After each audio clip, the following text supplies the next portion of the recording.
해고 이즈 해피입니다. 쫄지 않습니다. 무슨 말든 할 수 있고 눈치 보지 않고 아무거나 할 수 있더라고요. 진실을 지키는 뉴스 바리케이드. 국민일보 해직 기자 조상훈의 뉴스바.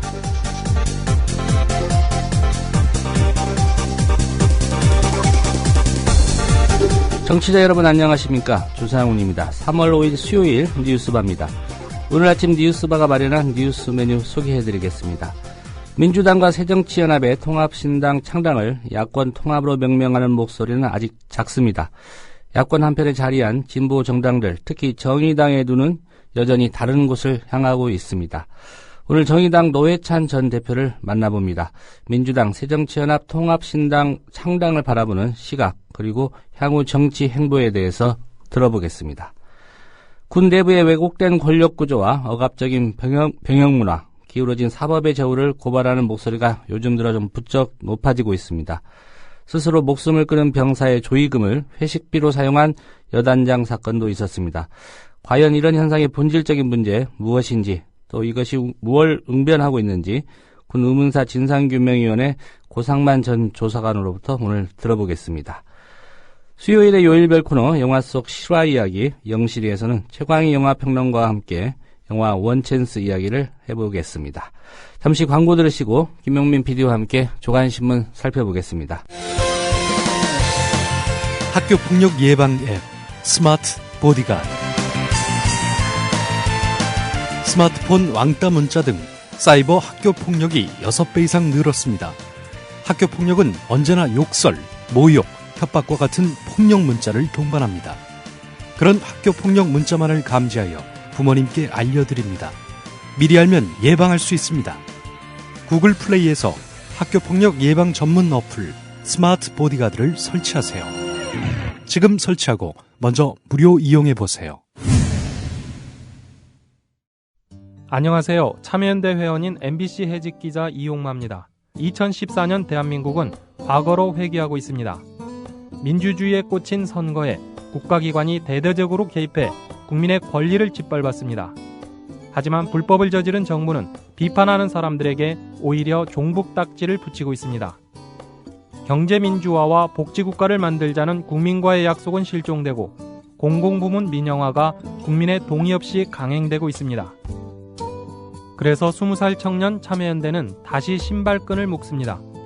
진실과 정의가 승리하는 나라, 권력이 국민에게 복종하는 나라, 특권층만이 아니라 대다수 국민이 행복한 나라를 만들기 위해 더 열심히 뛰겠습니다. 국민TV 라디오 청취자 여러분, 참여연대에 회원이 되어 함께 뛰어주세요. 세상은 저절로 좋아지지 않습니다. 회원가입은 홈페이지 www.peoplepower21.org 또는 전화 02-723-5300번을 통해 할 수 있습니다.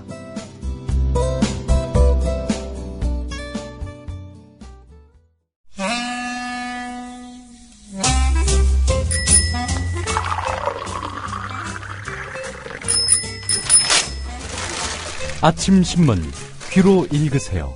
김용민의 조간 브리핑.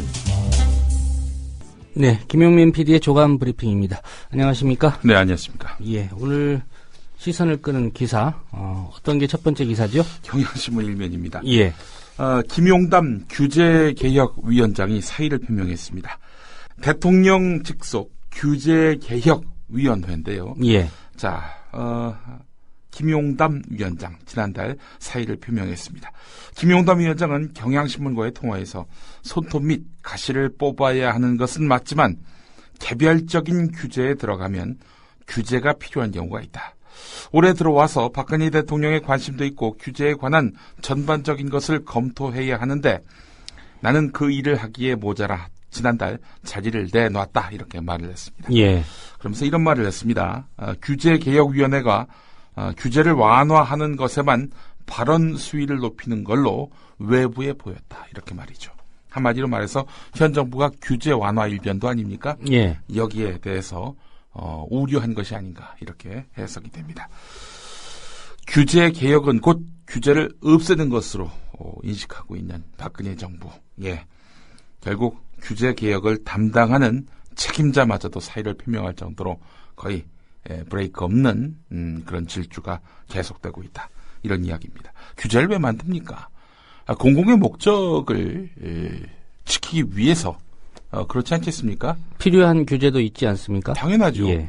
규제라는 것이 필요하니까 만들었지. 뭐 애초부터 기업을 골탕 먹이려고 한다든지 뭐 시민들에게 어떻게든 권력을 행사하기 위해서 이런 목적으로 규제를 만든 경우도 있습니다만 그런 불필요한 규제를 없애야지 모든 규제를 다 없애는 식으로 이런 식으로 해가지고 기업의 이익을 챙겨주는 이 정부의 행태는 이거 좀 도를 넘었다라는 것이 바로 김용담 위원장의 인식인 것 같습니다. 예. 박근혜 대통령의 이른바 줄푸세 정책의 푸가 규제 푸는 거죠? 예, 그렇습니다. 예.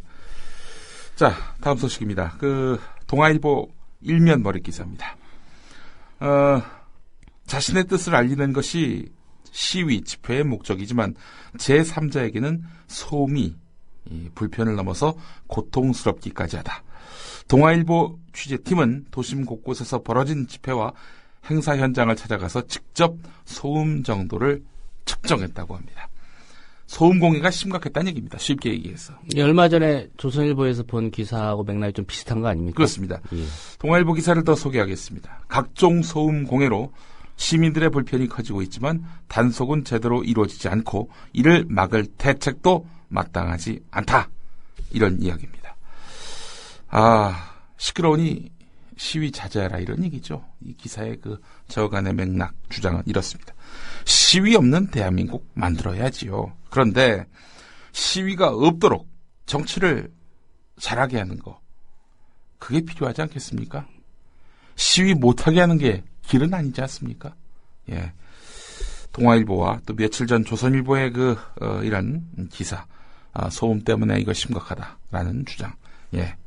저는 이 회사의 이익과 직결돼 있다라고 이렇게 규정을 했습니다. 특히 서울 광장을 집중적으로 문제 삼은 서울 광장에서의 소음을 크게 문제 삼은 조선일보의 경우는 바로 거기 회사가 있고 또 코리아나 호텔이 있지 않습니까? 예, 한 가지 간과하고 있는 게요. 예. 서울 광장의 소음의 대부분은 보수 단체의 확성기에서 나옵니다. 글쎄 말입니다. 예. 자, 그런데 이 조선일보나 동아일보 기사는 주로 진보단체 시위를 문제 삼고 있단 말이죠. 자, 서울광장을 조선일보가 문제 삼는다면 오늘 기사에서 동아일보는 어디를 문제 삼았는지 아십니까? 청계광장입니다. 예, 바로 앞이죠. 바로 청계광장 코앞에 동아일보가 있습니다. 자, 이 기사 맥락을 보시면요. 이 조선일보와 동아일보가 왜 이런 기사를 내는가?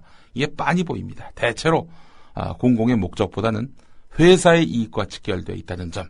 이걸 유념하고 기사를 짚어봐야 됩니다. 시위 없는 대한민국을 만들어야 하겠죠. 그러나 시위 못하게 하는 게 길은 아닙니다. 그게 문제라면은 정말 밑도 끝도 없이 소리부터 질러대는 어마어마한 확성기를 동원해서 진보단체 시위를 사람들에게 못 들리게 하려는 이 보수단체부터 문제 삼아야 하는 것이 또한 정당합니다. 자, 조선동아의 이런 사리사욕에 기초한 그런 기사, 이 자체가 소음입니다. 다음 기사 보겠습니다. 이것도 역시 소음인데요. 조선일보 김창균 칼럼입니다. 제목이 이렇습니다. 상식으로 설명 안 되는 입.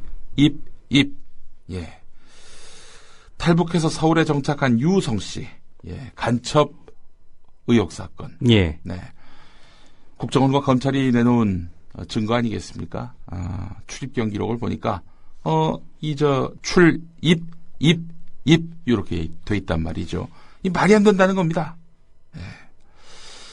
그러면서 중국은 자연스럽고 그럴 법한 검찰 국정원의 출입 자료는 모두 가짜라고 하고 있다. 상식으로는 도저히 설명 안 되는 민변의 입 자료만 진짜라고 한다. 이 민변 자료입니까? 중국 자료지. 예. 예. 자, 그러면서 이 김창균 조선일보 부국장 겸 사회부장은 자국민을 보호해야 할 중국 정부에게 이 문제에 대한 중립적인 심판 역할을 기대할 수 있을까?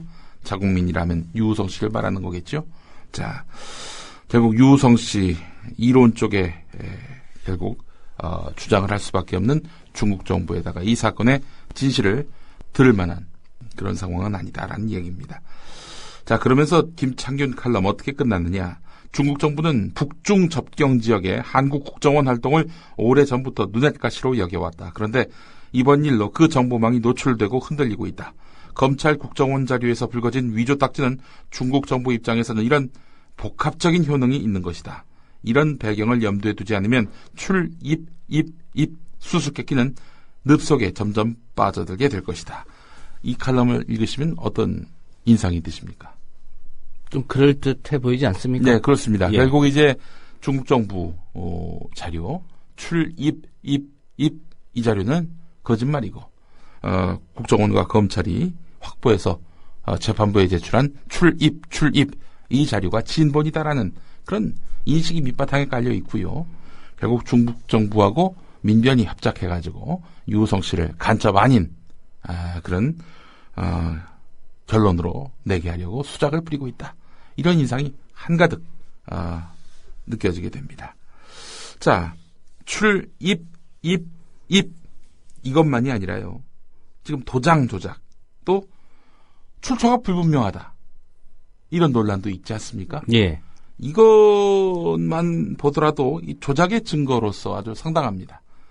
자, 결국 조작으로 귀결돼 가고 있는 국정원 검찰의 이 자료. 이 자료가 더 그럴듯하다. 그러니 이 자료가 진본이다. 라는 이런 식의 주장. 이 뭔가 좀 상당히 허점이 있어 보입니다. 자, 이 김창균 부국장 겸 사회부장은 누구냐? 이 시간에 누차 설명을 했습니다. 이분이 칼럼 쓸 때마다 제가 항상 소개를 하는데 예. 작년 4월 24일자 조선일보 일면에 이 양반이 쓴 칼럼이 실렸습니다. 무슨 칼럼이 일면까지 나왔느냐. 이게 조선일보의 어떤 밀고 싶은 논리이기 때문에 일면에 실었던 거 아니겠어요? 자, 당시 김창균 부국장은 대선 여론조작 목적이면 332사이트를 골랐겠나 이런 칼럼을 썼습니다. 332사이트는 오늘의 유머를 말하는 거지요. 자, 왜 네이버 같은 포털이 아니라 방문자 수가 적은 사이트에다가 국정원 요원 김하영이가 댓글을 달았겠느냐 하는 겁니다. 자, 이 논리도 굉장히 나중에 우스워졌죠.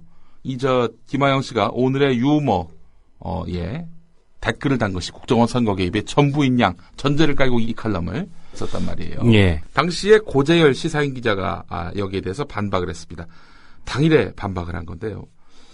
국정원 심리전단에는 수십 명의 요원이 속해 있다. 그중에 한두 명이 오늘의 유머 사이트에서 댓글로 대선 여론 공작을 벌였다면 나머지 요원들은 어디서 여론 공작을 했는지 궁금해해야 정상이 아닐까?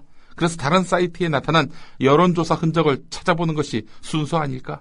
김창균 조선일보 부국장이 국정원 요원이 대선 여론조작을 위해서 포털이 아니라 왜 332사이트에 댓글을 달았겠느냐라는 논리를 폈는데 거꾸로 생각하면 국정원이 332사이트까지 깨알같이 챙긴 것이다. 아울러 포털 사이트의 경우 탈퇴하기 전에 모든 글까지 다 지워진다. 따라서 탈퇴하면 흔적을 잡을 수 없으니 국정원 직원이 포털에 글을 안 남겼을 것이라는 전제는 기본부터 무리다. 이 부분은 제가 추가한 겁니다. 예. 자, 다시 이 고재열 기자의 주장입니다. 김창균 부국장 논리대로라면은 국정원의 민간인 사찰은 취재 가치가 없다. 국정원이 왜 유명인이 아닌 일반인을 사찰하겠나라고 칼럼으로 일갈하면 끝이다. 이런 이야기입니다. 예. 네. 한 누리꾼이 쓴 댓글을 고재열 기자가 인용했습니다. 빈집 털이범에게 금품 획득이 목적이면 못 사는 집을 털었겠나.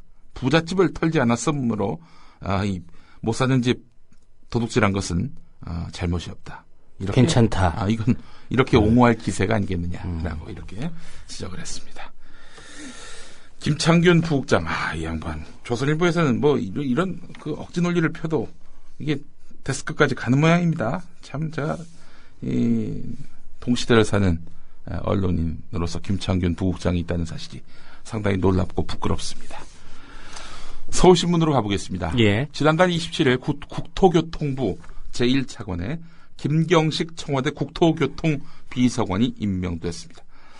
자, 근데 여형구 2차관 이분까지 했어요. 국토부는 2명의 차관이 모두 한양대 출신이 됐다는 겁니다.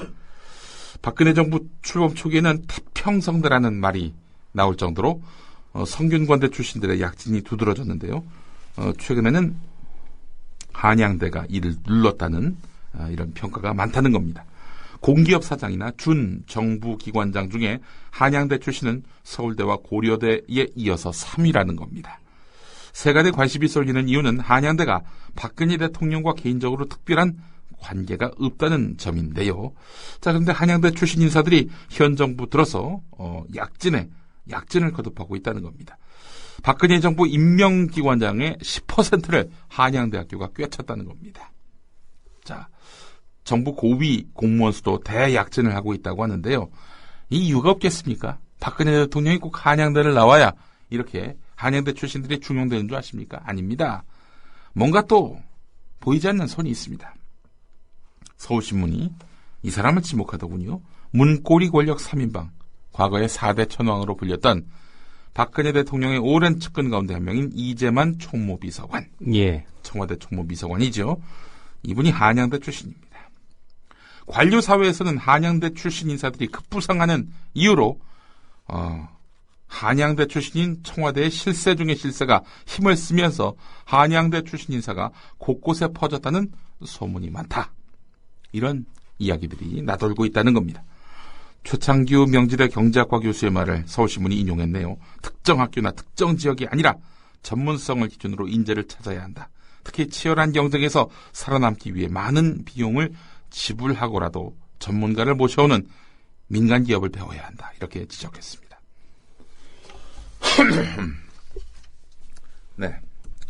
자, 다음 기사 보겠습니다. 서울신문 사면 기사인데요. 6.4 지방선거에 새누리당의 현역 의원들이 대거 출마할 움직임을 보이고 있습니다. 예. 서울시장 정몽준, 경기도지사 남경필, 인천시장 유정복, 부산시장 서병수, 대구시장 조원진, 울산시장 김기현, 대전시장 박성효, 충북지사 윤진식. 이분들 다 현역 의원입니다. 그런데 앞서 이야기한 광역단체의 장으로 이 사람들이 지금 나갈 움직임을 보이고 있다는 겁니다. 자, 본선 진출이 유력한 현역 의원 수만 8명입니다. 자, 현역 의원들은요, 당선되면 국회의원직 내놓는 게 아니라요. 후보 등록을 위해선 국회의원직 내놔야 합니다. 5월 14일까지 말이죠. 예, 그때가 사퇴 시한이군요. 네, 그렇습니다. 자, 그렇다면은 이 사람들 빈자리는 바로 7월 30일 재보선에서 이렇게 메워지게 됩니다. 만약 730 재보선에서 새누리당이 참패할 경우 현재 새누리당의 의석수 156석에서 과반인 151석 아래로 의석이 줄어들 가능성이 커집니다. 만약에 정말 730 재보선에서 참패를 한다면 박근혜 대통령 국정운영에 치명타가 이어지게 될 것이고요. 무엇보다도 당장 9월 정기국회부터 의정활동이 만만치 않을 것으로 보입니다. 한 재선 의원은 과반을 차지하지 못한 여야 동수의 국회 상임위원회 수가 많아진다. 따라서 법안 처리가 더욱 힘들어진다라고 우려를 했습니다. 예. 새누리당 입장에서는 그런 점을 감안하면 전직 의원들 중심으로 출마를 해야 되겠네요. 예. 근데 사실은 그 몇 달 전에 제가 이 조간 브리핑 시간을 통해서도 소개해드렸는데 당시 여당에서는 현역 의원은 가급적 차출하지 말아야 한다. 이렇게 또 당내 중지가 모아졌다는 겁니다. 예. 그런데 다시 현역 차출론이 지금 나오고 있단 말이죠. 이 민주당과 새정치연합의 신당 창당 선언, 이 여파를 입고 있는 것 같습니다. 하여간 지금 여권은 비상입니다. 오늘 한겨레 일면 머릿기사가 이겁니다. 유괴범의 이른 딸 곁으로 간 아빠. 예, 2007년 12월 25일 성탄절 선물을 사러 나간 뒤 유괴돼 숨진 혜진 양. 이 아버지가 7년의 고통스러운 삶을 견디다가 심장마비로 세상을 떠났습니다. 딸이 뛰놀고 있을 하늘로 떠났다는 겁니다. 자, 전국 미아 실종가족 찾기 시민의 모임 나주봉 회장 이야기는 이렇습니다. 사건이 일어날 때만 관심을 갖지 말아달라. 평소에 아동 유괴, 실종 사건을 예방하기 위한 방안이 마련돼야 한다. 지금 현재 유괴 실종 사건 수사는 경찰이 맡고요. 예방교육은 보건복지부가 챙기고 있는데 별도의 통합기구를 마련하거나 민관 협력 방안의 대책이 필요하다는 겁니다. 유괴만큼 이렇게 정말 악행 중에 악행이 어디 있습니까?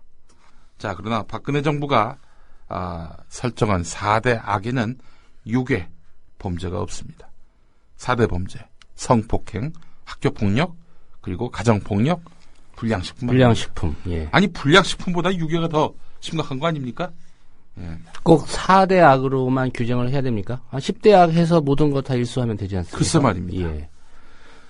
자, 새 모녀 사건과 관련해서 박근혜 대통령이 입을 열었습니다. 자, 그런데 이 말씀이 아주 기가 막힙니다. 무슨 말이었느냐? 이분들이 기초수급자 신청을 했거나 관할구청에서 이 상황을 알았다면은 정부의 긴급복지 지원제도를 받았을 텐데 그러지 못해서 마음이 아픕니다. 그러니까 홍보가 부족해서 이 새 모녀가 극단적인 선택을 했다, 이런 얘기입니다. 자, 오늘 국민일보 기사를 보면 말이죠. 예. 이 새 모녀, 스스로 목숨을 끊은 이 새 모녀는 과연 박근혜 대통령 말대로 정부의 긴급복지 지원제도를 받을 수 있었을까? 자, 일단 소득이 130만 원에서 180만 원이었단 말이죠. 기초생활수급자가 아닙니다. 자격이 없습니다. 일단 부상 전내는 그렇다는 겁니다. 자, 이게 부상을 당했단 말이죠. 자, 그런데 부상을 당한 뒤입니다. 그러니까 어머니가 이제 팔을 다쳐가지고 어디 일을 못 나간단 말이죠. 원래는 이제 식당 일을 하셨는데. 예, 수입이 없단 말입니다. 자, 하지만 따님들이 있잖아요. 30대. 근로 능력이 있는 사람. 어머니가 팔을 다쳤지만은 뭐 그래도 어느 정도 일을 할 수 있겠다 판단이 되면은 수급 자격이 또 없어집니다.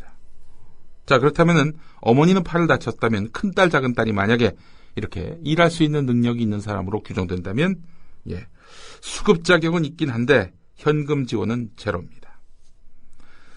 뭐 큰딸이 고혈압 당뇨라서 근로 능력이 작은 딸에게만 있다라고 했을 때는 뭐 수급 자격이 있긴 하지만 현금 47만 원만 이게 지원이 된단 말이죠.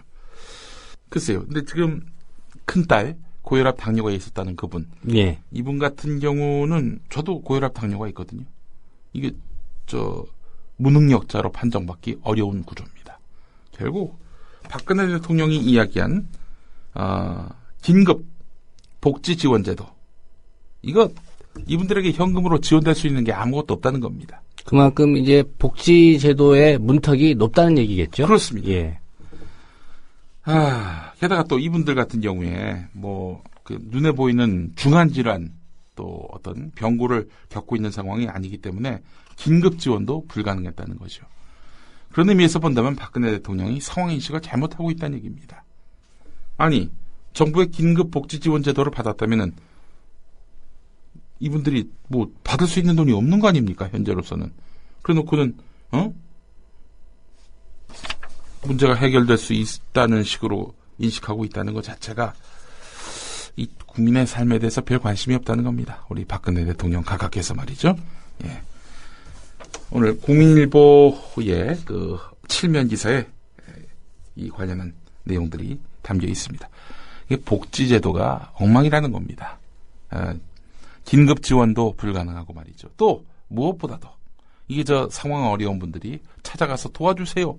이래야만 복지 혜택을 받을 수 있다 이거죠. 예.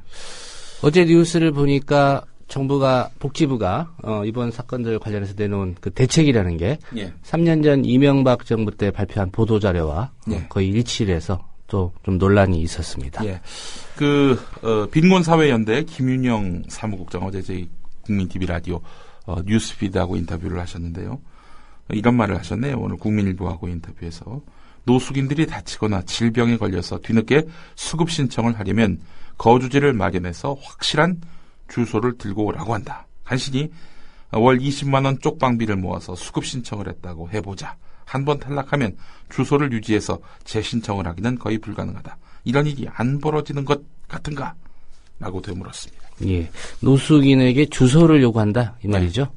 네. 아주 탁상행정이란 얘기죠. 한마디로 얘기해서. 그러면 앞으로 또 이 세모녀 비슷한 사례가 계속 이어질 수 있다는 거고 또 이어지고 있습니다. 실제로. 오늘 한국일보 3면을 보겠습니다. 지난달 26일에 발표된 서민중산층 주거 안정을 위한 주택임대차 시장 선진화 방안, 참 이름도 깁니다. 이름이 긴 만큼 내실이 있을까요? 내실이 없습니다. 허점 5개를 한국일보가 짚어냈습니다. 자, 정부는 이번 대책을 통해서 월세에 대한 공제 방식을 소득공제에서 세공제로 바꾸고 공제 대상을 총급여 5천만 원 이하에서 7천만 원 이하로 확대하기로 했는데요. 문제는 공제 방식을 바꾸더라도 저소득층의 경우 환급 효과가 크지 않다는 겁니다. 도리어 고소득층일수록 환급을 더 많이 받는 것으로 나타났다는 겁니다. 두 번째, 정부는 이번 대책을 통해서 2주택 이하의 보유자 가운데 연간 임대소득이 2천만 원 이하인 경우 단일 세율 14%를 분리 과세하겠다고 밝혔습니다. 자, 그런데 쉽게 이야기해서 월세 소득만 있는 은퇴자에게 더 큰 타격이 가해지는 그런 제도라는 겁니다. 예. 자, 정부는 또 월세 소득 공제 신청 대상을 연봉 7천만 원으로 확대했지만 무주택자에게 전용 면적 85제곱미터 이하인 중소형 주택 거주자라는 조건은 변하지 않았습니다. 때문에 중대형 아파트인 전용 면적 85제곱미터 이상에 거주하는 세입자들은 이번 대책으로 혜택을 받을 수 없게 됩니다. 중대형 임대소득은 노출이 안 된다는 겁니다. 그럼 중대형에 안 살면 되겠네 라고 하실지 모르겠습니다. 근데 건설사들이 소형주택을 안 만들어요. 그간 중대형이 어쩔 수 없이 들어간 분들이 적지 않다는 거죠. 이분에게는 이번에 그 혜택이 없다는 겁니다. 이게 세 번째고요. 네 번째는 고시원을 비롯한 기숙사, 노인복지주택 등 준주택으로 분류된 곳들은 정부의 월세 대책 적용 대상이 아닙니다. 사각지대란 얘기죠. 예. 혜택 못 받는다는 겁니다. 자, 다섯 번째는 월세 소득 공제를 받을 수 있는 연봉 7천만 원 이하라는 기준은 가구의 수입을 합산한 것이 아니라 세대주 개인의 연봉을 기준으로 한 겁니다. 때문에 부부 중 한 사람이 연봉이 수억 원에 달해도 배우자의 연봉이 7천만 원 이하라면은 월세 소득 공제를 받을 수 있다는 거지요. 자, 과거에는 월세 세입자 대부분이 저소득층이었기 때문에 부부 합산 등의 기준에 그 어떤 의미가 없었지만은 월세가 보편화되고 있다는 시점에서 이건 개편될 필요가 있지 않겠느냐라는 그런 지적이 나오고 있다는 겁니다. 요새는 이제 소득이 많은 사람들도 월세를 사는 경우가 있기 때문에 이럴 경우에 연봉이 낮은 배우자로 그 세입자를 바꾸면 또 혜택을 받을 수 있겠군요. 그렇습니다. 그러니까 세금을 내도 마땅한 사람들이 또 혜택을 받는 그런 문제점이 있다는 지적이네요. 이게 바로 허점 5개 가운데 하나입니다. 자, 한국일보는 이런 제목을 달았습니다. 비근로소득자인 자영업자 687만 명, 그리고 근로소득이 낮아서 세금을 안 내는 사람, 즉 과세 미달자 516만 명에게는 감세 혜택이 제로다. 이런 얘기입니다. 자, 오늘 주목할 만한 인터뷰 기사 하나 실렸네요. 한겨레 이면에 실린 기사인데요. 2005년 황우석 박사 연구팀의 인간 배아줄기 세포 논문 조작을 처음 제보한 유영준 강원대 의대 교수가 8년 만에 목소리를 냈습니다. 당시 10살 소년의 목숨을 구하기 위해서 제보를 하게 됐다라고 밝혔습니다. 한때 황우석 박사의 제자였던 이 유영준 교수, 지금도 황우석에게서 연구자로서의 진실성과 호기심은 전혀 찾아볼 수 없다라고 혹평했습니다. 논문 발표 한 달 전에 임상실험 소식 이렇게 듣게 됐는데 암발병 같은 부작용이 검증이 안 됐단 말이죠. 주위에 알렸는데 모른 채해서 결국 결심하게 됐다는 겁니다. 황우석 박사가 노벨상에 눈이 멀어서 속임수를 쓴 것이다. 이렇게 밝히기도 했습니다. 황우석 박사의 제자면서 논문의 제2저자였던 유영준 교수. 제보자로 지목이 돼서 한때 숨어 지내기도 했다고 하는군요. 자, 하나만 더 소개할까요? 한겨레 사설에 실린 내용을 좀 요약해 보겠습니다. 군대 내에서 벌어지는 사건, 사고를 다루는 군 사법 체계가 엉망진창이라는 겁니다. 신상필벌이 아니라 조작과 보복이 난무하는 그런 현실을 짚은 건데요. 국방장관 직속의 사이버 사령부의 대선 개입 수사와 같은 정치 사건에만 한정된 것이 아니라 일반 사건에서도 벌어지고 있는 일이다. 아니, 더 심하다. 이런 얘기입니다. 한겨레가 계속 연재하고 있는 기울어진 군 사법의 저울이란 그런 기획기사 요즘 볼 수 있는데요. 최근 자살한 사병의 조의금까지 떼어먹은 지휘관의 파렴치한 행위, 이건 이미 보도가 된 내용이죠.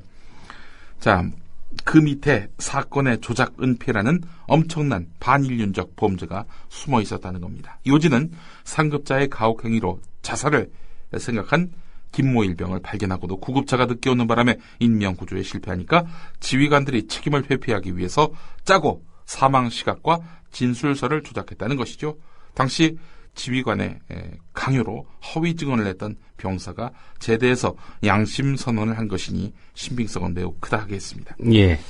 이 사건 하나만으로도 국방장관 옷 벗어야 마땅한데요. 이것뿐만 아니라 상관으로부터 폭행을 당하고도 이제 상관으로부터 폭행을 당하고 고소를 한 김모 씨가 갖은 회유에도 고소를 취하하지 않으니까 제대를 닷새 앞두고 무고죄로 보복 기소가 돼서 수년간 생고생을 하는 그런 일도 발생했다는 거지요. 일반 사회에서는 마땅히 중형을 받아야 할 성범죄 군인들이 지휘관의 감경권 행사로 특사의 버금가는 혜택을 받는 경우도 적지 않다는 겁니다. 예, 이게 계급이 낮은 그런 군인들에게만 적용하는 말이 있잖아요. 군기문란. 이 상부가 군기문란을 하면 군 사법체계가 얼마나 엉망이 되는지를 단적으로 드러내고 있는 사건들입니다. 오늘 관련해서 고상만 전 조사관과 인터뷰가 있죠. 예. 또 계속 들어주시기 바랍니다. 네, 김용민 PD였습니다. 잘 들었습니다. 고맙습니다.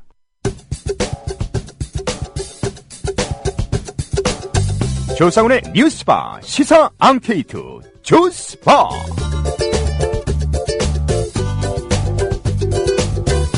예, 뉴스바 막간 코너 뉴스바 시사 앙케이트 조스바 시간입니다.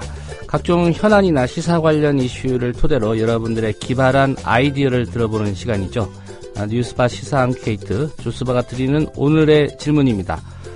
그제 미국 로스앤젤레스에서 제86회 아카데미 시상식이 열렸습니다. 흑인 노예의 삶을 소재로 만들어진 노예 12년이 작품상을 받았습니다. 감독은 아시는 것처럼 스티브 맥킨입니다. 흑인이죠. 흑인 감독의 작품이 아카데미에서 작품상을 받은 건 사상 처음이라고 합니다. 스티브 맥킨 감독이 이런 말을 남겼더군요. 우리에게는 생존하는 게 아니라 살아갈 자격이 있다. 네, 최광희 영화 평론가도 이런 얘기를 한 적이 있습니다. 이 영화 얘기를 접하면서 우리 영화 또 하나의 약속을 떠올리는 분들이 많을 겁니다. 노예 12년이 흑인 노예들의 고통을 다뤘다면 또 하나의 약속은 자본 노예들의 아픔을 어루만졌다고 할 수 있습니다. 상영관 수가 너무 적어서 논란이 됐었는데요. 논란의 중심에 서 있던 롯데시네마가 어제 상영관 수를 다소 좀 늘리겠다, 이런 반가운 발표를 했습니다. 대한민국 메이저 영화제에서 또 하나의 약속이 작품상을 받는 일, 아직은 상상하기 어렵겠죠. 만약 그렇다고 하더라도 여러분이 또 하나의 약속 감독이 되어서 영화제에서 작품상을 받는다면 어떤 수상소감을 남기시겠습니까? 오늘 저희가 드리는 질문은 이겁니다. 또 하나의 약속 감독이 되어서 영화제에서 작품상을 받는다면 어떤 수상소감을 남기시겠습니까?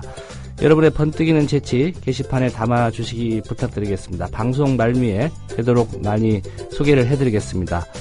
더불어서 한 가지 더 말씀을 드리겠습니다. 삼성전자 반도체 공장에서 일하다가 백혈병으로 숨진 고 황유미 씨죠. 7주기가 바로 내일 3월 6일입니다. 황유미 씨가 하늘나라에서는 고통 없이 행복하게 지내기를 기원하고요. 더불어 관련 소송도 이기기를 좀 기원하겠습니다. 여러분의 많은 의견 부탁드리겠습니다.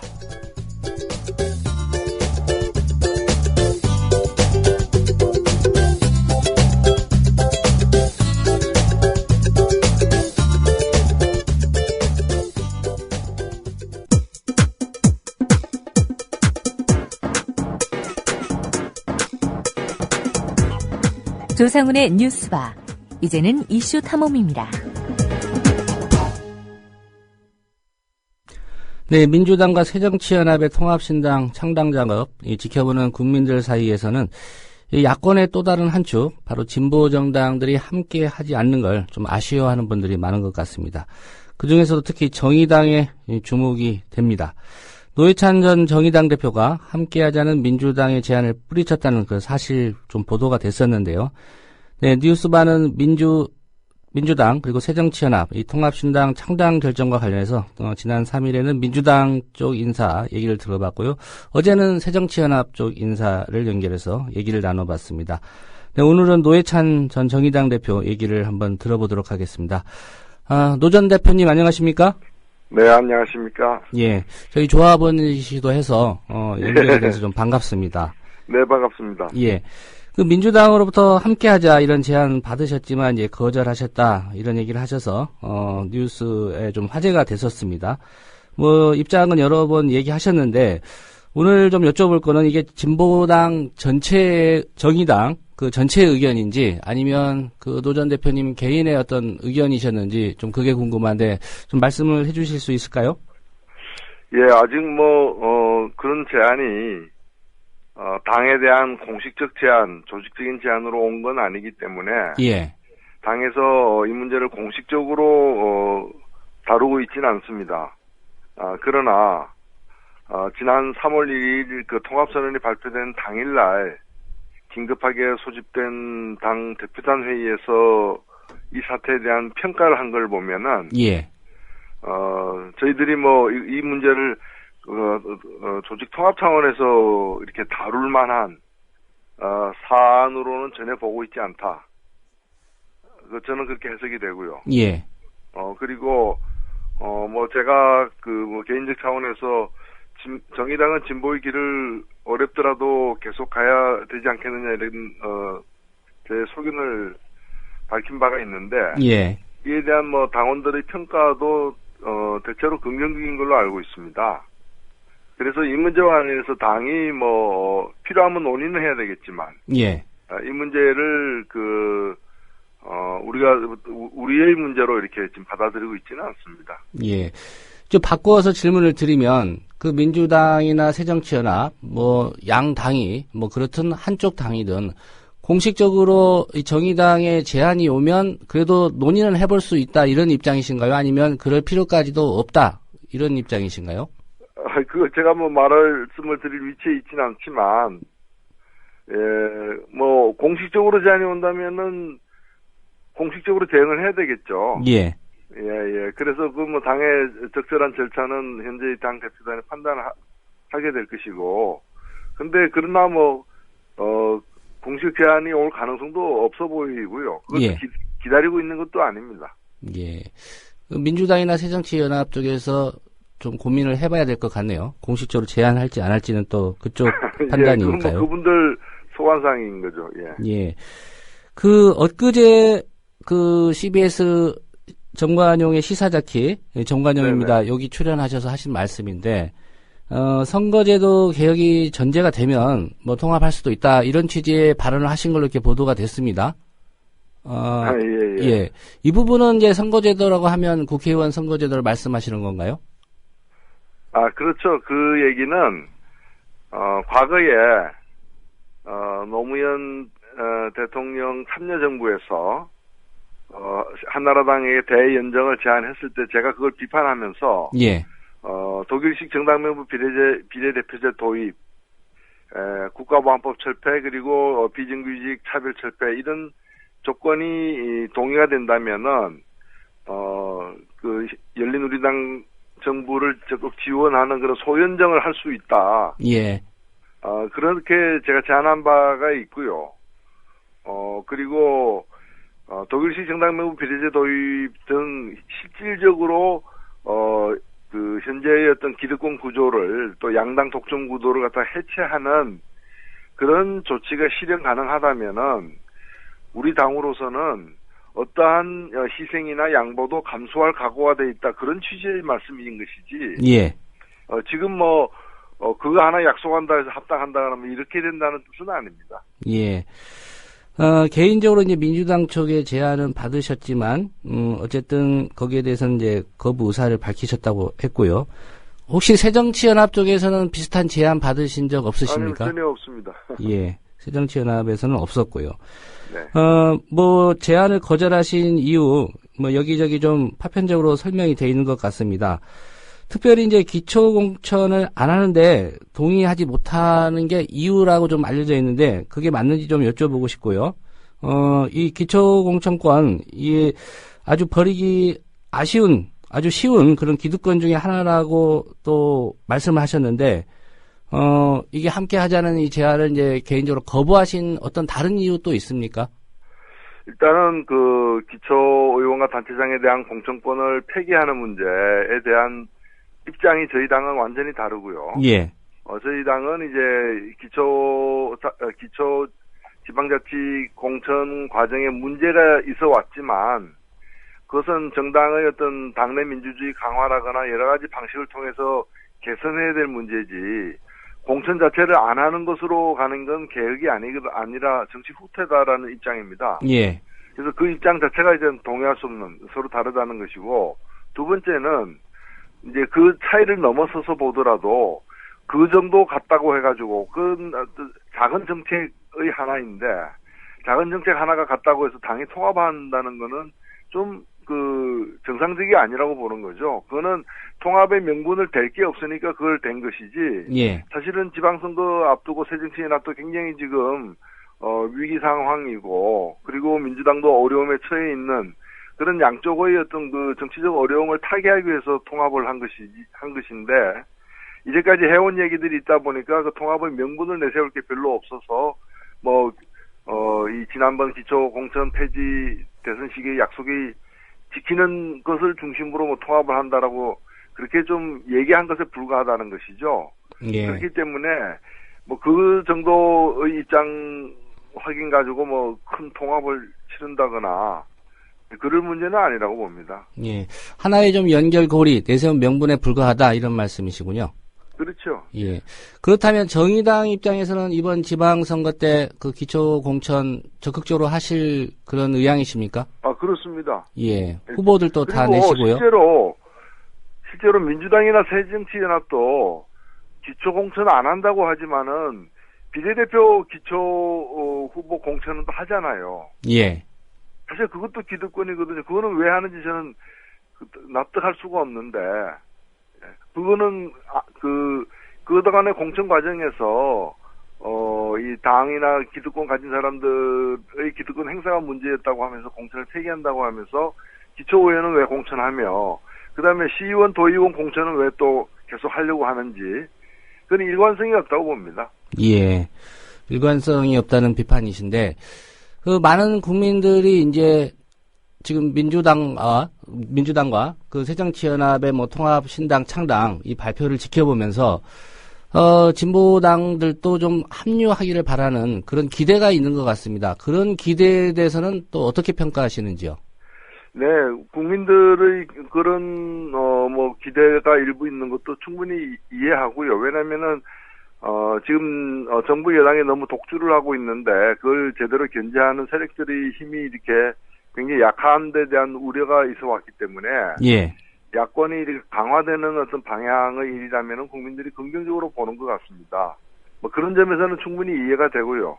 그러나 이제 달리 또 살펴봐야 될 지점들도 많다고 보는데 예. 우리 정당이 그동안에 보면은 지역 패권을 중심 기반으로 하는 양대 정당 체제로 쭉 낡은 정치를 해왔다라는 게 또 많은 분들의 평가이고 새정치연합이 관심을 모았던 것도 이제 그 틀을 깨겠다라는 것이었는데 예.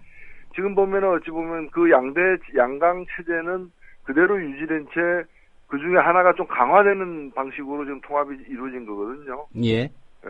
그런 식으로 된다면은 낡은 정치 체제가 온종 강화되는데 진보 정당까지 나서는 것은 맞지 않다고 보고요.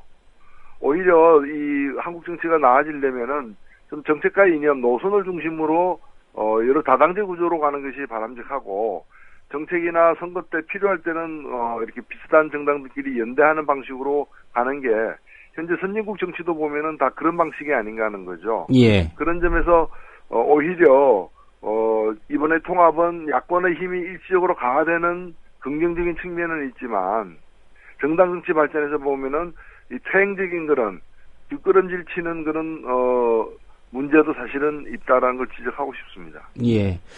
그 민주당하고 새정치연합이 그 통합에 의한 신당 창당을 발표하면서 2017년에 정권 교체를 목표로 내걸었습니다. 그러면 노 전 대표님이 보시기에는 그 정권 교체 그리고 정당 정치의 선진화 이 둘 중에 어떤 게 중하다고 판단하느냐 뭐 어려운 질문일 수도 있습니다만 어떻게 판단하십니까? 저는 뭐 둘 다가 중요하다고 보고요. 예. 통합을 하지 않으면은 뭐 그 정권 교체가 멀어진다고 전혀 생각하지 않습니다. 사실은 대통령 결선제 같은 거 도입해도 되는 것이고 그런 걸 도입해가지고 야권 후보 단일화는 얼마든지 가능한 것이고 예. 그런 제도가 또 여당의 반대로 도입이 안 된다면은 지난번처럼 이렇게 뭐 후보 단일화하거나 이런 걸 통해서도 가능한 것이죠. 그게 뭐 당이 하나야 이제까지 정권을 갖다가 빼앗긴 것이 당이 여러 개였기 때문에 야권의 당이 여러 개였기 때문에 그 연거푸 두 번이나 정권을 빼앗겼다고는 전혀 생각하지 않습니다. 예. 다당제로 가는 게 맞다 이런 말씀이시군요. 네. 어제는 이런 말씀도 하신 걸로 좀 보도가 됐습니다. 우리가 복지국가로 가기 위해서는 튼튼한 진보 정당이 필수다 이런 얘기인데요.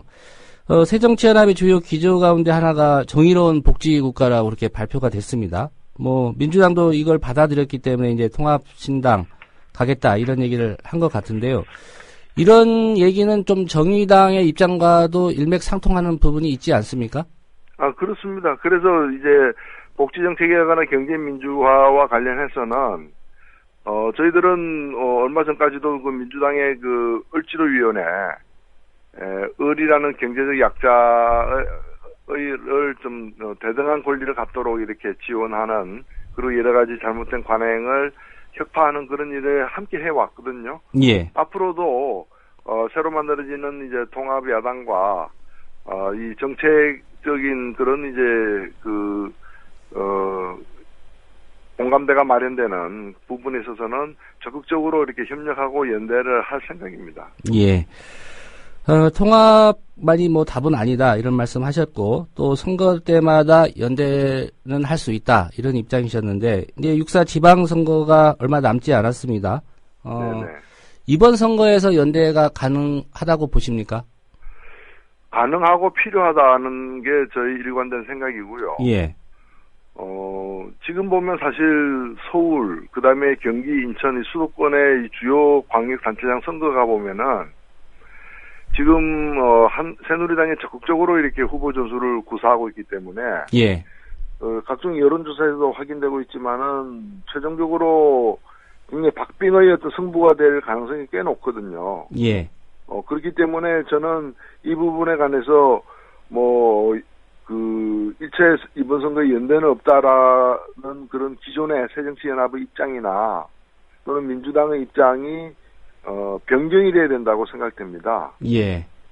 그래서 이 수도권 주요 선거부터 야권이 연대해서 반드시 선거에서 승리할 수 있는 그런 방향으로 나아가야 되는 게 아닌가 그렇게 생각되고 여타 지역에서도 민주당이 강세인 지역은 또 통합야당이 강세인 지역은 또 그런 중심으로 또 사례가 이제 소수이긴 하지만은 정의당이 민주당이나 또는 새정치연합보다 더 강세인 것이 확인되는 그런 지역에서는 또 정의당 후보 중심으로 해서 그런 다양한 연대가 국민들이 이해하고 수용할 수 있는, 공감할 수 있는 그런 기초 위에서 추진돼야 되는 게 아닌가 그렇게 생각하고 있습니다. 예. 지방선거에서 야권 연대 강조하셨는데 그 연대 대상에 통합진보당도 포함이 돼야 된다고 생각하십니까? 지금 그런 부분은 더 논의를 해봐야 되겠습니다만은 지금 정의당도 그렇고 민주당도 그렇고 통합진보당과는 일정한 지금 거리를 두고 계속 활동을 해왔기 때문에 예. 성사 가능성이 높아 보이지는 않습니다. 예. 구체적인 어떤 연대 방안을 지금 염두에 두고 계신다면 일단 수도권 중요하다는 말씀하셨고요. 네네. 정의당 입장에서 구체적으로 아까 정의당이 좀 유리한 어떤 지지나 이런 면에서 좀 갈 수 있는 지역이 있을 수도 있다고 말씀하셨는데 어디를 좀 염두에 두고 계신가요? 우선 지금 각종 여론조사 등을 보면은 울산이나 예. 또는 울산 그 광역단체장이나 또는 과천 이 시장 선거 이런 걸 보면은 사실은 이제 민주당 후보보다도 정의당 후보가 더 높게 나오고 있는 지역들이 있거든요. 예.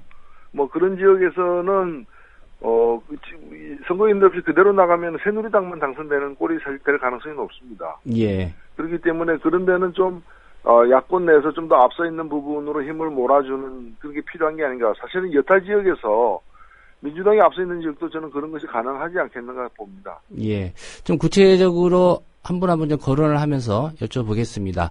그 심상정 원내대표 같은 경우에 내일 상무위원회 통해서 경기지사 출마 여부에 대해서 판단을 하겠다. 그게 지금까지 나온 보도인데요.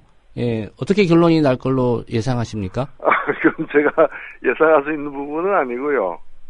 예, 직접 거론되고 있는 분도 그렇고 또 당 차원에서 여러 가지를 고려하면서 어떤 좀 합리적인 그런 결론을 내지 않을까 그렇게 생각됩니다. 예. 그러면 노회찬 전 대표님 같은 경우에 지금 서울시장 출마 여부에 대해서는 박원순 시장의 연임이 민주주의를 좀 실현한 방식이다 이런 식으로 좀 입장을 정리하셨는데요. 예. 개인적으로 지금 어떤 계획 갖고 계신가요? 이번 지방선거에서? 예, 저는 제 의사와 무관하게 사실 서울시장 후보로 당에서 거론되긴 했습니다만은 예. 제 개인의 어떤 거취와 관련해서는 이미 서울시장 후보에 나서지 않는 것이 저나 당을 위해서 바람직하다고 판단했다는 말씀을 드렸고요. 예. 열심히 이제 우리 정의당이 좀 지방선거에서 좋은 성적을 낼 수 있도록 또 여러 출마하는 후보들 지원하는 그런 일을 지금도 시작했습니다만은 앞으로 더 열심히 해야 될 것 같습니다. 그러면 노 전 대표님은 이번 지방선거에는 어디에도 출마를 안 하시겠다 이런 걸로 봐도 되겠습니까? 예, 그렇습니다. 그게 선거라는 게 어느 정도 좀 준비를 하고 출마를 해야 되는데 예. 서울시장 선거는 제가 그전에도 많은 준비를 했었고 정책적으로나 여러 가지로 또 서울에서 또 그동안에 지역 활동을 한 토대가 있기 때문에 도전을 했던 것인데 그거 안 나간다 그래서 또 아무데나 또 나갈 수 있는 건 아니지 않겠습니까? 예. 지금 이제 정치 활동을 재개하신 지 얼마 되지 않았습니다. 그래서 또, 좀 더 준비 기간이 필요하다, 이렇게 판단하실지도 모르겠는데요. 그 이후에 선거를 혹시 염두에 두고 계시는 건 아니신지요? 예, 지금 사실 정치를 하는 사람이라면은 국민들의 심판이 이루어지는 선거를 두려워해서는 안 된다 생각됩니다. 예. 군인이 전투를 두려워해서 안 되는 것처럼요. 그러나 지금 현재 7월 재보궐선거 통해서 특정한 구체적인 선거를 지금 염두에 두고 구체적인 준비를 하고 있는 단계는 아닙니다. 예. 모든 가능성은 열려 있다 이렇게 생각합니다. 예. 어쨌든 이번 지방선거에는 출마하지 않으시고요. 예. 그 이후에 대해서는 이제 가능성을 열어놓고 계시다 이런 말씀이시군요. 자격정지 기간이 이제 얼마 전에 풀렸기 때문에, 지난 1년 동안 어떻게 지내셨는지 좀 궁금하고요. 또, 얼마 전에 이제 박근혜 정부 출범 1주년이 됐습니다. 어떻게 평가하시는지 마지막으로 좀 말씀 부탁드리겠습니다. 예, 그동안에 책도 쓰고 또 책도 읽고 또 바깥에서 정치를 이렇게, 시민의 시각으로 바라보면서 그간의 활동에 대한 평가와 또 앞으로 개선 방안 이런 진보 정치의 미래에 대한 구상을 많이 해왔고요. 박근혜 정부가 출범한 지 이제 만 1년이 지났습니다만은, 지난 1년간 한국의 민주주의는 1987년 이래 가장 심각한 상황으로 후퇴했다. 그래서 그동안 우리가 애써 만들어 놓았던, 여러 가지 사회적 합의라거나 또는, 민주주의 진전이 상당 부분 이제 상처를 받고 훼손됐다는 점에서 크게 우려스럽고요. 예. 무엇보다도 자신이 스스로 한 경제민주화와 관련된 약속들을 그건 선거 때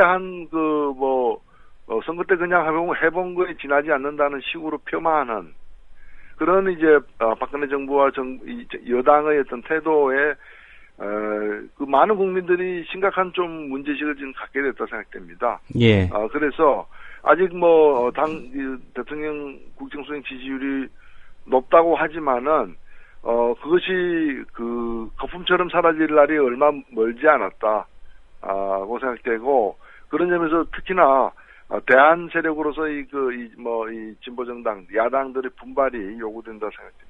예. 그 분발에 노회찬 전 대표님도 좀 함께 해주시기를 부탁을 드리겠습니다. 네, 오늘 말씀 고맙습니다. 감사합니다. 예, 지금까지 민주당 그리고 새정치연합 통합을 바라보는 진보 정당의 입장, 정의당 전 대표 노회찬 대표로부터 들어봤습니다. 미디어 협동조합 임원 선거와 총회 소집을 안내합니다. 미디어 협동조합 이사와 감사로 함께할 조합원을 찾습니다. 후보가 되실 분은 11일 화요일 저녁 6시까지 서울특별시 마포구 월드컵로 30채 웰빙센터 601호 미디어 협동조합 선거관리위원회에 소정 양식에 맞춰 등록해 주시기 바랍니다. 또한 미디어 협동조합 정기총회가 오는 3월 22일 토요일에 있습니다. 새 임원 선출을 겸하는 이번 행사는 서울특별시 성동구 천호대로 78길 서울메트로 인재개발원 다목적 홀에서 있습니다.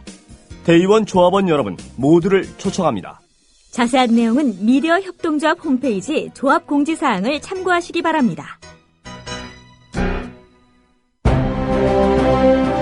2014년 4월 1일 거짓말같이 진짜 TV뉴스가 시작된다. 뉴스 K.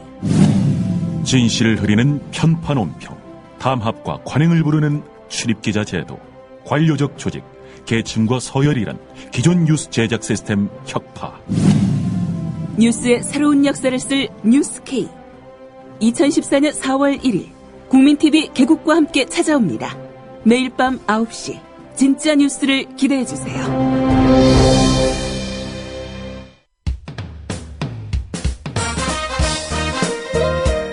균형 잡힌 시각, 정직한 분석, 조상훈의 뉴스바.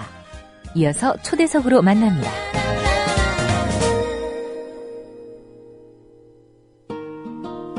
군 여단장이 스스로 목숨을 끊은 병사의 조의금을 빼돌려서 회식을 했다가 적발된 사건이 있었습니다. 또 선임의 가혹행위를 고발한 병사가 오히려 영창에 갇히기도 한 일도 있었고요. 의문사에 대한 순직 처리는 뇌물의 빌미가 되기도 합니다. 우리 군의 자화상 중 일부입니다. 이런 문제 추적해 오신 분입니다. 의문사 진상규명위원회 고상만 전 조사관 전화로 연결해서 오늘 군 얘기 좀 나눠보도록 하겠습니다. 네, 고 전 조사관님 안녕하십니까? 예, 안녕하세요. 예, 지금 뭐 국회에서도 관련 그 상임위에 있는 의원 보좌관으로 활동을 하고 계시기 때문에 뭐 이 문제 잘 말씀을 하실 수 있을 것 같아서 인터뷰 요청을 드렸습니다. 네. 일단 여단장이 스스로 목숨을 끊은 병사의 그 조의금을 회식비로 사용한 사건 요사이 좀 논란이 많이 됐습니다. 군대 내부의 왜곡된 권력구조, 고질적인 병폐, 상징하는 대표적 사건으로 좀 판단이 되는데요. 일단 이 사건의 좀 자세한 내막을 좀 설명을 해주실까요? 이 사건 발생한 건 이제 2011년도 12월에 있었던 사건이고요. 예. 육군에 복무 중인 김모 일병이 자기 소속 부대 화장실에서 이제 목을 메고 숨진 채 발견이 됐습니다. 그래서 당시에 이제 군에서는 김일병이 개인적인 이유로 부대하고는 상관없는 지극히 개인적인 문제로 목을 매 자살을 했다 이렇게 해서 사건이 종결이 됐었는데 예. 이때 당시에 그 아버지가 그 후에 이제 아들의 순직을 요구하는 과정에서 자료를 입수했고 그 자료를 통해서 확인해 보니까 아들의 그 사망 시 그 군부대 측이 자기에게 유족에게 이제 돈을 약 300만 원 정도 상당의 돈을 전달한 걸로도 돼 있고 예. 또 우연히 이제 그 인터넷상에서 자기 아들의 그 선임 병이었던 사람이 그 아들 김일병의 이제 사망 경위에 대해서 사실은 그것이 개인적인 이유가 아니라 부대 내에서 부당한 여러 가지 가혹행위도 있었고 또 관리 소홀 잘못도 있었고 이런 것들에 대한 고백을 한 글을 이제 읽게 된 거죠. 예. 그래서 그런 거를 통해서 순직을 다시 재심사해달라고 하는 것과 그리고 자기한테 받지도 않은 돈을 전달했다고 하는 경위를 조사해달라고 국민권익위원회에다가 진정을 냈는데 예. 그 권익위원회 조사 과정에서 이미 전역을 한 사병들이 용기 있게 당시의 진실을 밝혀준 겁니다. 그래서 밝혀진 사실에 의하면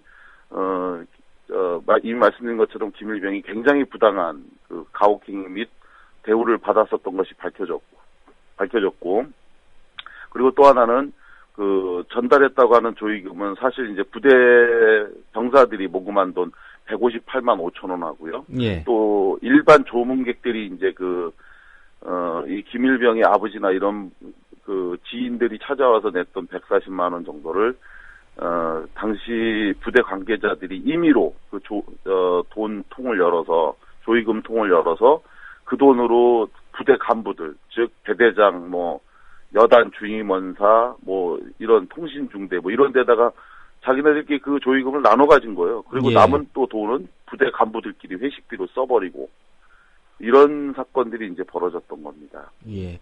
그렇게 된다면 이거는 절도 사건 아닙니까? 그 조의금을 훔친 사건 자체로만 본다면요. 절도도 되고 또 횡령도 되고 또 사기도 되고 굉장히 다른 무엇보다도 중요한 건 지극히 대단히 부도덕한 행위였던 거죠. 예. 조의금을 훔쳐서 회식비로 썼으니까요. 예. 식비를 쓴 것보다 더 심각한 문제도 또 많았고요. 예, 어떤 문제가 있었습니까? 예를 들어서 이제 제가 요 건과 관련해서 발생을 한 직후에 사실은 이 아버지를 제가 작년 이맘때쯤 뵀었어요. 예. 이 사건의 아버지를. 그리고 이 아버지가 굉장한 엘리트예요. 공부도 많이 하셨고 또 좋은 직장에서 수억 대의 연봉을 받는 이런 분이었는데 이분이 이제 처음에 만났을 때 굉장히 많이 제 앞에서 울었어요. 그날 이제 아버지들하고만 군에서 자식을 잃은 아버지들하고만 한 4-5분을 만나갖고 아버지들 그전에는 이제 제가 98년도 판문점 김은중이 사건 처음 접하면서부터 이제 군 의문사, 군 사망 사고에 대한 관심을 갖게 됐는데 예. 이전에는 어머님들만 만나왔지 아버지들은 사실 만난 적이 없어요. 근데 아버지들 4-5분을 만나니까 그 아버지들이 그날 굉장히 많이 울었습니다. 제 앞에서. 그동안에 아버지들은 엄마가 많이 우는데 자기까지 무너지면 안 된다. 이래서 못 울었다가 우리끼리 이제 만난 자리에서 허심탄회하게 우는데 그 과정에서 다른 분들은 제가 오래전부터 봐왔는데 처음 본 분이라서 누구냐고 했더니 이제 알고 보니까 바로 이 사건의 그 피해 아버지였는데. 예. 근데 이제 그러고 나서 지금 와서 이제 이 사건이 이제 불거지고 난 후에 제가 요 근래 굉장히 많은 전화를 많이 받고 있는데 언론사로부터요. 예. 근데 언론이 이야기하는 게 주로 이 조의금 문제와 관련한 이야기를 많이 해요. 그래서 이 조의금 문제를 가지고 언론으로 보도하고 싶다고 그 아버지의 연락처라든지 또는 이런 걸 묻는데 사실 저는 굉장히 좀 생각이 좀 다릅니다. 무슨 얘기냐면 예.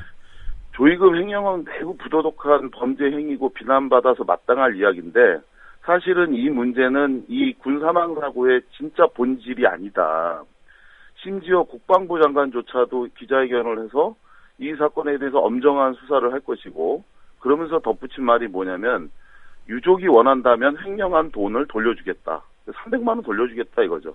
그걸로 이 사건을 사실 국방부 장관도 또 몰아가는 겁니다. 그래서 결국은 이 돈을 빼돌린 여단장의 개인적 일탈 행위로 사실 끝내려고 하는 거나 마찬가지거든요. 예. 진짜 문제는 뭐냐면입니다.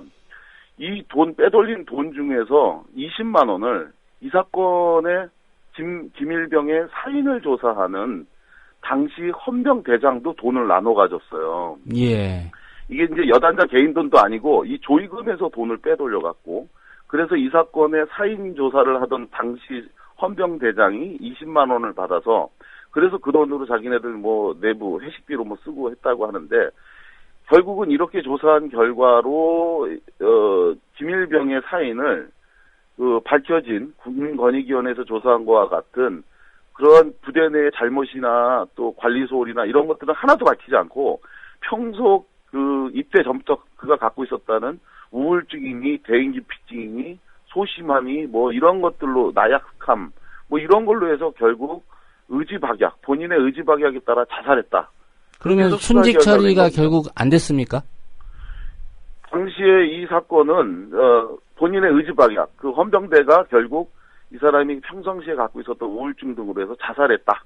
그래서 국가보훈처는 이런 헌병대 결론을 인용해서 본인 과신에 의한 자살로 만장일치로 지각 처리를 했죠. 예. 그래서 지금 이 사건은 그냥 일반 사망 자살로 처리가 된 거고 지난 2월 14일 날 국민권익위원회가 이 사건을 진정받아 조사한 결과에 따라 육군에다가 이 김일병에 대해서 순직 처리를 해주고 예. 그리고 돈을 횡령한 여단장 등을 징계해라. 이렇게 권고를 지금 내린 상태가 현재 시점입니다. 예, 그 권고를 지금 국방부가 받아들일지 이행할지는 좀 지켜봐야 되는 그런 상황이군요.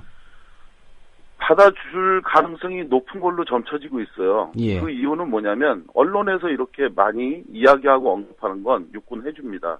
그러나 아무도 관심 갖지 않고 이야기하지 않으면 그 사건은 또 이런 식으로 이 김일병 같이 처리를 하는 거죠. 그렇기 때문에 지금 조의금 횡령에 대해서 부도덕하다 이럴 수가 있느냐라는 얘기만 초점을 맞춘다면 예. 앞으로 조의금은 횡령하지 않을 겁니다. 그러나 군에서 이렇게 죽어가는 억울하게 죽어가는 김일병은 계속 반복될 수밖에 없어요. 그래서 예. 저는 조의금은 조의금대로 부도덕하니 그건 잘못됐지만 진짜 더 잘못된 것은 군에서 죽어가는 군인들의 이 근본적인 이 공정하고 객관적인 조사가 이번 기회에 이 문제점을 바르게 잡아서 그래야 제2, 제3의 또 다른 김일병 같은 억울한 죽음이 나오지 않는다. 이렇게 저는 생각하고 있습니다. 예. 또 한 가지 최근 언론에 보도된 사건 중에 하나가 그 선임의 가혹행위를 이제 고발한 사병입니다. 이 예. 군 지휘관이 이 고발 좀 취하해라 이렇게 공고를 했는데 이걸 거부했습니다. 그러자 이 무고죄로 제대 5일 전에 영창에 들어갔다 이런 얘기가 있었습니다. 예, 이 사건도 이 군 수사의 불공정성 여기에 문제가 있다고 보십니까? 제가 최근까지 모 교육청의 감사 담당 공무원으로 일을 했었습니다. 예. 이때 당시에 제가 거기 있으면서 외부 기관에서 감사 전문가로 이제 채용된 건 아마 전국에서 제가 처음일 것 같은데 그때 이제 현장에 학교 단위 감사를 나가 보니까 저를 제외하고 나머지 분들은 전부 다 아는 사이였어요. 예를 들어 저희가 감사를 나간 현장의 교장, 교감, 행정실장 등하고 예. 그리고 원래 거기 직원으로 있는 감사 담당 공무원들하고는 서로 다 오래전서부터 얼굴을 알고 같이 근무도 했었고 로테이션으로 순환 보직 근무를 했기 때문에 다 아는 사이였던 거죠. 유착이 될 수밖에 없다. 아니 유착이라기보다는 나가면 그 사람들이 선배인 거예요. 교장이나 교감이. 그러니까 뭐 잘 지내냐, 뭐 아무개는 잘 있냐. 그리고 결국은 이 사람들이 5년 후에는 또 같이 근무를 해요. 예. 이런 상태가 되다 보니 어떻게 이게 감사가 제대로 이루어질 수 있겠냐 이런 의문점을 느꼈고 그래서 이제 외부에서 제가 채용되다 보니까 제가 나가는 거기는 굉장히 긴장을 했다고 그리고 그런 것이 오히려 자기네들도 도움이 됐다 이런 얘기를 하는데 무슨 얘기냐면 군대도 마찬가지입니다. 이게 주문 제작형 수사가 가능하다. 예. 자기네들끼리 내부에서 서로 다 알고 김상사, 이상사, 뭐 김대령님, 뭐 이중령님 이런 형태의 자체 내부의 조사가 이 수사가 이루어지다 보니까 이런 가혹행위나 이런 것들 또 누가 억울한데도 오히려 그 피해자가 가해자도 둔갑하는 이런 일들이 가능할 수 있는 겁니다. 그래서 이런 내부의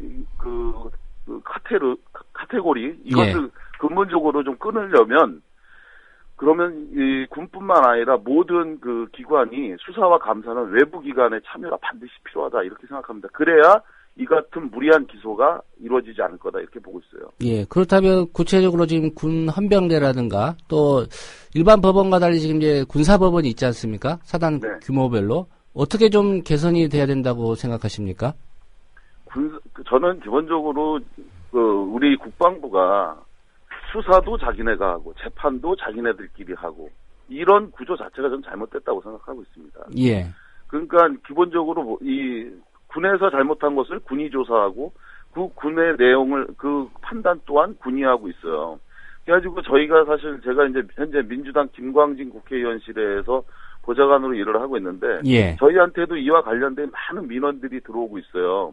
그래서 저희가 이 사건에 대한 실체적 진실이 무엇인지를 확인하기 위해 갖고 군사법원에다가 또는 군 검찰에다가 자료 요청을 하고 자료 제출을 요구하면 그렇게 경직될 수가 없어요. 그리고 저희가 이제 잘못된 수사나 또는 재판에 대해 문제 제기를 하기 위해서 자료를 요구하는데 재판 끝날 때까지, 수사 끝날 때까지, 수사가 끝나면 또 재판 끝날 때까지 자료를 안 줘요. 이렇게 하는 과정 때문에 저희가 적절하게 행정부의 잘못을 입법부인 국회가 차단하거나 그리고 제어할 수가 없는 거죠. 따라서 저는 이 제도가 근본적으로 바뀌기 위해선 착한 한 사람의 뭐 군인 판사, 뭐 검사, 뭐 수사관 이게 중요하지 않고요. 외부에서 이거를 공정하고 객관적으로 할 수 있는 그런 기능이 만들어져야 된다. 근데 이런 것들을 국방부가 수용하지 않죠. 그리고 국민들도 자기 문제가 아니면 별로 관심이 없고 그러다 보니까 아마 이 문제는 계속 반복되지 않을까 이렇게 생각이 됩니다. 예, 제도적인 개선이 필요하겠습니다. 네, 그렇죠. 오늘 말씀 근본 제도가 필요하죠. 예, 오늘 말씀 잘 들었습니다. 예, 고맙습니다. 예, 지금까지 의문사 진상규명위원회에서 활동하셨고 지금은 국회 민주당 김광진 의원실 보좌관으로 일하고 계십니다. 고상만 전 저사관과 함께 군 의문사 문제 그리고 군의 사법체계, 수사체계의 문제점 짚어봤습니다. 생활고를 비관한 모녀 셋이 방 안에 번개탄을 피워 스스로 목숨을 끊었습니다. 지난 26일 밤 9시 반쯤 서울 석촌동의 한 단독주택에서 광모 씨와 30대 두 딸이 숨져 있는 것을 집주인 임모 씨가 발견했습니다. 상세가 50만 원, 전기세, 수도세 전부 다 해서 70만 원 봉투에 넣어가지고 이렇게 착실히 사는 양반들이 어찌 돼서 이런 일을 당하느냐네요. 새 모녀는 질병 상태로 수입도 끊겼지만 국가와 자치단체로부터 어떤 사회 보장도 받지 못했습니다. 구멍난 사회 안전망의 비극이란 말이 나오고 있습니다. 사회적 파장이 커지자 만기 칠남 박근혜 대통령 한 말씀하시는데 우리나라의 복지 여건이 아직 충분하지는 않지만 있는 복지 제도도 이렇게 국민이 몰라서 이용하지 못한다면 사실상 없는 제도나 마찬가지입니다. 그 제도에 대한 그 접근도 용이하게 해서 복지 사각지대를 줄일 수 있도록 하는 것이 중요합니다. 집권 여당 대표 황우여 새누리당 대표도 같은 인식. 별선 가정에 대하여는 적극적으로 찾아가서 복지 제도를 알려주고 필요시에는 담당 부서와 직접 연결될 수 있도록 하트라인을 설치하는 것을 비롯하여 복지 사각지대 없애는 데 총력을 다해야 하겠습니다. 과연 홍보 부족이 문제였을까? 홍보됐다면 이 세모녀는 행복하지는 못해도 극단적인 선택은 피할 수 있었을까? 빈곤사회연대 김윤영 사무국장의 어제 국민TV 라디오 뉴스피드 인터뷰. 예를 들어 이분들 같은 경우에는 세 분 다 근로 가능 연령층입니다. 어머니도 아직 61세이시기 때문에 65세가 넘지 않으셔서요. 예. 그럼 장애가 있으신 분도 없고 세 분 다 근로 가능 연령층이기 때문에 그 세 분에게 부과되는 추정소득만 하더라도 최소한 180만 원이 되는 거거든요. 예. 이분들에게 아무런 소득이 없는 상황이라고 할지라도 국가는 이분들이 근로능력을 가졌다라고 추정하는 것만으로도 180만 원을 매달 번다라고 생각을 하고 아무런 지원을 하지 않는다는 것이에요. 어머니가 이렇게 병이 있으시고 자녀들도 신용불량 상태에다가 또 병도 있고. 바로 이 근로능력 평가라는 걸 통해서 이 사람의 근로능력을 측정을 하는데 근로능력 평가라고 하면 실제로 이 사람이 어디에서 일을 할 수 있는지 하고 있는지 일자리가 있는지 이런 평가가 같이 반영이 되어야 하는 게 상식적이잖아요. 그렇죠. 근데 사실 지금 현재 근로능력 평가 같은 경우에는 뭐 일할 수 있어 보인다라는 평가 그 이상 이하도 아니라는 거죠. 나이만 보는 거군요, 한마디로 얘기해서. 홍보만 잘 됐으면 되는 것처럼 말씀을 글쎄 하시는데 말입니다. 예. 전혀 뭐 그렇지 않다고 생각하고요. 기초생활보장제도를 비롯해서 우리나라의 공공부조는 사람이 정말 끝까지 가난해지지 않으면 그 가족들까지 가난해지지 않으면 지원하지 않는 제도다 이렇게 볼 수 있을 것 같습니다. 그래서 부양의무자 기준 폐지라든지 최저생계비를 현실화하는 문제 그리고 기초생활보장제도를 좀 제대로 만들기 위해서 뭐 추정소득이니 뭐 이런 것 아까 어머니한테 부과됐던 없는 소득 가짜 소득들을 부과해서 복지제도 지원하지 않는 이런 것들부터 좀 폐지를 시켜나가야 합니다.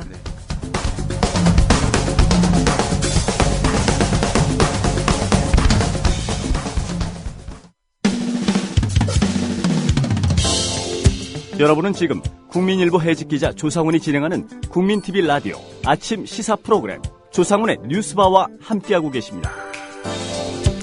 네, 영화 속 실화 이야기 영실이 시간입니다. 여러분은 꿈의 오디션, 기적의 주인공 하면 누가 가장 먼저 떠오르십니까? 혹시 슈스케 최고의 스타 허각 씨를 생각하는 분을 또 많을 것 같은데요. 원조 기적의 주인공이라 하면 바로 이 사람일 겁니다. 영국의 평범한 휴대폰 판매원에서 전 세계가 사랑하는 오페라 스타가 된 폴 포츠 기억하실 텐데요. 이 폴포츠의 얘기를 다룬 실화영화 원챈스. 오늘 요일별 코너 영실에서 한번 다뤄보겠습니다. 최강희 영화평론가 스튜디오에 나오셨습니다. 안녕하십니까? 네, 안녕하세요.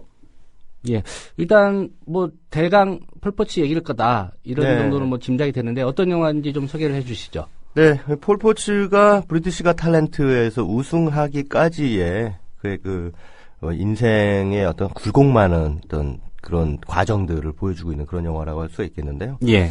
자, 뭐 영화 소개해드리기 전에 일단 브리티시 갓 탤런트라고 하는 프로그램 많이들 아시죠. 특히 사이먼 코웰이라고 하는 독설가.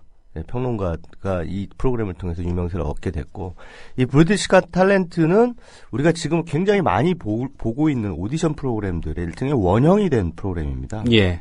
그래서 포맷을 많이 팔았죠, 그 영국에서.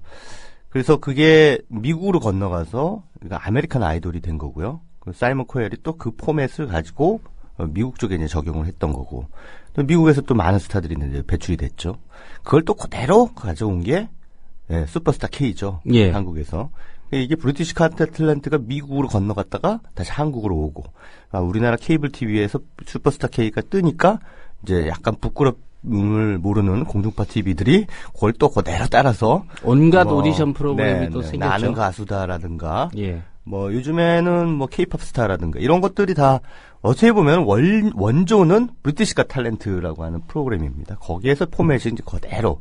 그러니까 뭐 심사위원 한 3명 앉아 있고 이제 아마추어들이 이렇게 들어와서 자신들의 재능을 뽐내게 되면은 거기서 기성의 가수들보다 훨씬 더 뛰어난 어떤 재능들을 발견하는 그런 쾌감. 예. 네, 요런 것들이 이제 시청자들에게 주는 이전에 이제 경험하지 못했던 그런 감동이 있기 때문에 이런 프로그램들이 이제 인기를 얻게 되는 것이겠죠. 또 한편으로는 이런 프로그램들의 또 특징 가운데 하나가 참가자들의 어떤 인생 이야기, 삶의 이야기, 또 약간의 감동 스토리, 이런 것들을 이제 끄집어낸다는 얘기예요. 근데 그것도 하나의 이 오디션 프로그램의 전형이 됐죠. 그게 또 돌고 돌아서 한국에서도 역시 마찬가지로 꼭 보면은 네, 시청자들에게 이 눈물을 좀 흘리게 만드는 이 참가자들의 또 비하인드 스토리들을 또 집어넣기 마련입니다. 앞에다 이렇게 수식어를 붙이더라고요. 네네. 뭐 얼마 전에 JTBC 히든싱어 네, 그런 프로그램도 마찬가지였고. 그렇죠. 예. 그렇게 된 겁니다. 그래서 이게 뭐 어디서 하늘에서 뚝 떨어진 그런 프로그램이 아니라 사실은 네, 영국에서 만든 프로그램을 재탕삼탕하고 있는 겁니다. 어떻게 보면. 자, 뭐 또 어쨌든 그 말씀 먼저 드리고 이 폴 포츠라고 하는 사람 뭐 너무나 유명하기 때문에 잘 아시죠. 말씀하신 것처럼 아주 평범한 이 휴대폰 판매원이었다가 그냥 일약 세계적인 스타의 반열에 오르게 된 브리티시 갓 탤런트 그 첫 번째 오디션 영상이 유튜브에 나왔을 때 뭐 무려 1억 6천만 조회수를 기록했다고 해요. 그만큼 굉장히 정말 소름 끼치는 그런 노래 솜씨를 보여줬죠. 네순도로마라고 하는 그 오페라 곡을 불렀는데요. 딱 얼굴은 보기에는 좀 어수룩하고, 예. 누가 보더라도, 야, 저 사람 나와가지고 또 괜히 이상한, 뭔가 좀 우리가 흔히 말하는 뻘짓 하는 거 아닌가? 개그 하는 거 아닌가? 뭐 이렇게 약간 좀 사람들이 아무런 기대도 안 하고 그냥 들은 거예요. 들었는데, 이 사람 입에서 흘러나오는 노래가, 야, 이건 완전 천상의 목소리였던 거죠. 그러면서 심사위원들뿐만 아니라 많은 현지에 있던 방청객들도 환호를 지르고 정말 머리털이 쭈뼛 서는 듯한 그런 어떤 일종의 그 놀라움을 감추지 못했던 그런 현장이었습니다. 이 폴 포츠라는 사람이 어떤 사람이었느냐에 이제 이 영화를 집중을 하고 있습니다. 예. 그래서 어렸을 때부터 정말 학교에서 맨날 왕따 당하고 좀 안 좋은 친구들이 맨날 괴롭히고 막 도망 다니느라 바빴어요. 그리고 두들겨 맞고 또 뭔가를 좀 하려고 그러면은 또 그렇게 잘 안 돼요. 그래서 어렸을 때는 또 합창단에서 노래를 부르는데 또 중이염으로 이렇게 한번 쓰러진 적이 있었고요. 예. 또 이후에는 열심히 노력을 해가지고 베니스에 있는 음악학교, 오페라 학교에 갔는데 거기서 자기가 엄청나게 동경하던 파바로티를 만나게 됩니다. 근데 파바로티한테 꾸지람을 들어요.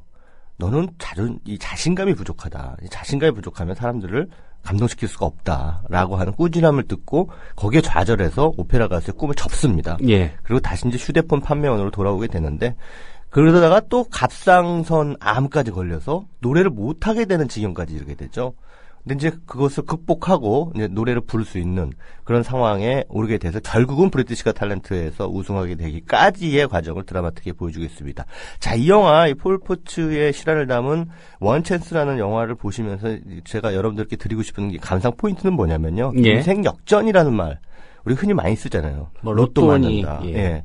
우리 로또 사러 가면요. 저도 뭐 산 적은 없습니다만 로또 상점에 가서 이렇게 로또 사시는 분들 보면 참 별로 이렇게 행복해 보이지가 않아요. 그러니까 인생 역전을 노린다는 것 자체가 지금의 상태를 자기가 부정하고 싶기 때문이거든요. 예. 행복하지 않기 때문에 인생 역전을 노리는 거라고요. 근데 우리가 흔히 꿈을 가져라 이렇게 얘기를 하는데 그 꿈을 갖는 것도 중요하지만 그 꿈이 현실화되는 것도 중요하거든요. 근데 이 폴 포츠의 인생을 통해서 이 원챈스라는 영화를 통해서 우리가 보면은 자기 꿈이 현실화되려면은 3가지 조건이 필요하다라는 것을 우리가 확인하게 됩니다. 그 3가지가 뭡니까? 3가지 조건은 일단 꿈을 현실화할 수 있는 자신의 재능을 가지고 있어야 됩니다. 예. 재능을 늘 갈고 닦아야 되고 자신의 재능을 사랑하고 있어야 돼요. 그리고 인생 역전 따위는 노리지 않고 있어야 됩니다. 즉 그냥 준비되어 있는 것이죠. 늘 그러니까 자신의 꿈을 사랑하고 그에 걸맞는 재능을 계속 갈고 닦고 있는 그런 상황이고 또 하나는 그가 아무리 왕따를 당하고 사회 속에서 좌절을 당한다 할지라도 누군가는 계속해서 용기를 불어넣는 친구나 사랑하는 사람이 한두 명쯤은 주변에 있어야 된다는 얘기입니다. 예. 계속해서 격려해주고, 용기를 북돋아주는 그런 사람. 반드시 필요합니다. 또 마지막 중요한 거 3번째는 바로 그런 재능 있는 사람에게 명석을 깔아줄 수 있는 사회적 시스템이 마련이 되어 있어야 된다는 겁니다. 예. 그런 낮은 곳에 있어도 빛나는 재능을 발굴해낼 수 있는 사회 시스템. 이것이 바로 영국의 브리티시카 탤런트라고 하는 기회가 이 사람에게 없었다면 폴 포츠, 우리가 지금 그 폴 포츠라는 사람을 알 수 없었겠죠. 이런 3가지 요소가 다 3박자가 맞아 떨어져야지 그것이 꿈이 현실화된다라고 할 수가 있겠습니다. 인생 역전 많이 하지만 과연 한국에서 얼마나 많은 사람들이 인생 역전을 이룰 수 있을까요? 저는 이 영화를 보면서 약간은 허탈감을 좀 가질 수밖에 없었습니다. 예. 예, 최강희 평론가가 말씀하신 대로 이 영화 보면서 뭐 제목이 원챈스지만 이게 로또 같은 그런 찬스는 아니다. 준비된 그런 찬스였다. 이런 말씀이시죠. 개인의 준비뿐만 아니라 사회의 준비도 필요하다는 얘기입니다. 예. 오늘 말씀 잘 들었습니다. 네, 고맙습니다. 네, 오늘 뉴스바 시사 앙케이트 조스바 질문이 만약 여러분이 또 하나의 약속 감독으로 영화제에서 작품상을 수상한다면 어떤 수상 소감을 남기시겠습니까? 이렇게 여쭤봤는데요. 몇 분이 의견 주셨습니다. 소개해드립니다. 핑플님, 다시는 이런 영화가 만들어지지 않기를 바랍니다. 라고 수상 소감을 말하겠다는 얘기시고요. 동욱이맘 지연님, 이 시대를 살아갈 아버지들, 그분들에게 얼마나 더 많이 용감해지고 세상을 바꿀 수 있는지를 보여드리고 싶었고 바치고 싶었습니다. 이렇게 말씀하시겠다는 얘기고요. 사람답게 님입니다. 또 하나의 약속에 관심과 사랑을 보내주신 여러분이 이상의 주인공입니다. 결국 관객이겠죠. 예, 오늘 의견 주신 분들 고맙습니다. 저희가 준비한 오늘 소식은 여기까지입니다. 지금까지 제작에 김용민, 김효진, 박성재 PD가 수고해 주셨고요. 저는 조상훈이었습니다. 내일 오전 7시 30분에 다시 뵙겠습니다. 들어주신 여러분 고맙습니다.